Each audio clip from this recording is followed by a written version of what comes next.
Hey all, it's Moonlight Cowboy again. So today we're going to cover float merging. So you're probably wondering, what is float merging? So float merging is the taking of an item, floating it off another item, and then destroying the item that it's floating off of to then get a nice clean merge in a way that you wouldn't normally be able to find possible with conventional merges. There are some items that are either next to impossible to merge or they're very difficult to merge. And although this is a bit of a budget eater, I won't lie, this is a way that you can do some really cool things with your camp, with merging, like you see in those examples, right? So I'm not going to be covering how to get underground. There's a lot of great tutorials about that already, but I will cover how I do floating things from underground to merge. So I create a little roof platform by using this wall right here. I unhook the wall from the roof piece, and then I put a slant roof piece right there. I then flatten that roof that I just placed, and I'll attach the other roof to it. This creates a platform that I won't need floors or stairs poking out of the ground to keep my items floating in midair. So for this trick, and this is how I did my Ultracite Mountain, or Radioactive Residential as I named it, I put 3 of these tables together. These are the Federalist tables, and they're great. And I'll show you why here in a minute. But first we're going to go ahead and place the shard directly in between all 3 tables. I'm going to pick this up. Now, once I pick this up, it's not going to let me just place it back on the ground again. It's kind of weird like that. It's for this particular item, and I'm not sure why. So you see it turns red, but then if I put it on the edge of the camp device, I can then shoot that up just like I would normally any other normal item. So we're just going to go ahead and speed through this here in a second. While we're doing that, I'm going to mention the tables. With the tables, when you destroy them, you can place them back inside of each other, which is really cool, and you're going to see that in a second. But once we get this thing kind of in that place that I want, it's kind of up in the sky now. And I did one example already, so that way I have 2 sitting here. So there's the first example. That one's just floating up in the sky. So now I have a second one here. Now I want to merge those together, right?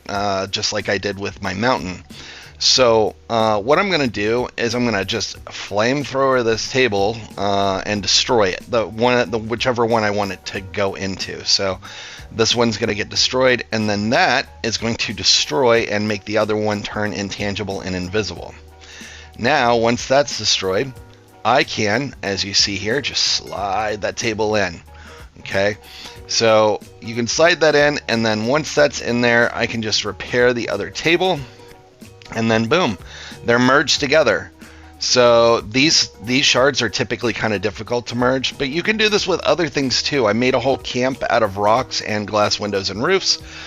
So same kind of rules apply. I used 2 tables because it needed a large hitbox. And then once that was in position, I went ahead and moved that back over here. And then I'm just going to destroy those tables yet again. So yes, you can do the same trick with the tables multiple times.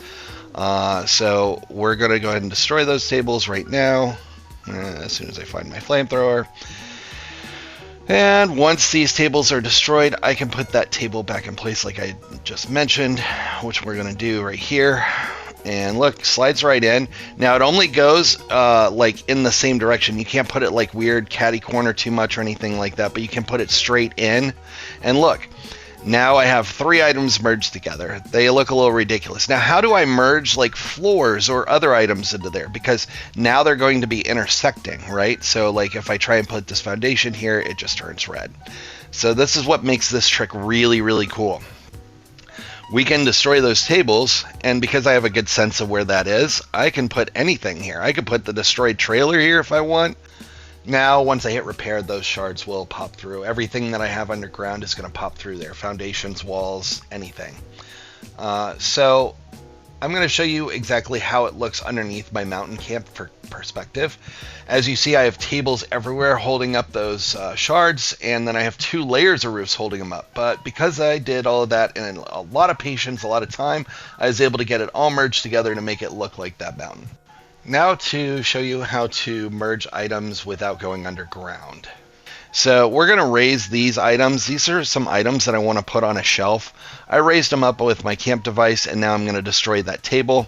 This trick doesn't require you to go underground, Basically, I just put my foundation right there, and there's a shelf that I want to use. Hopefully I can get it right the first time. A little secret, I didn't. It took me like 4 tries. But you only see the first try. So, boom, now I got it on the shelf, and that's a cool way that you can get items onto shelves from underground. And I'm going to show you one more example.